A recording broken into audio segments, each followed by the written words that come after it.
Hello viewers, welcome to the greenery.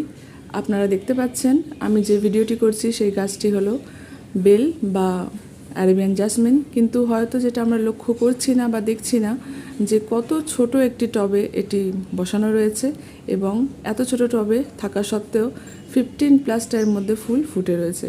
এই ফুলটি খুবই ফেমাস এর সেন্টের জন্য আর খুব সুন্দরভাবে এটা ফুটেছে। এটাকে আমি নার্সারি থেকে আনা মাত্রই এখানে রোদের ছাদের মধ্যে টবে বসাইনি। এটা কম করে 1 সপ্তাহ আমার ঘরে ছিল। নিয়মিত এতে জল দেওয়া, হাওয়া বাতাস যুক্ত জায়গায় রাখা, এই সমস্ত পরিচর্যাই আমি করেছি। তারপরে আপনারা দেখতেই পাচ্ছেন একটি ছোট টবের মধ্যে কত ফুল ফুটে আছে। এটা কোথা থেকে এনেছি, কিভাবে বসিয়েছি, কেমনভাবে এর যত্ন নিয়েছি, নেক্সট ভিডিওতে নিশ্চয়ই আপনাদের বিস্তারিত আমি দেখানোর চেষ্টা করব। কিন্তু দেখে অবশ্যই আপনারা কমেন্ট করবেন যে ফুলগুলো কত সুন্দর লাগছে আপনাদের।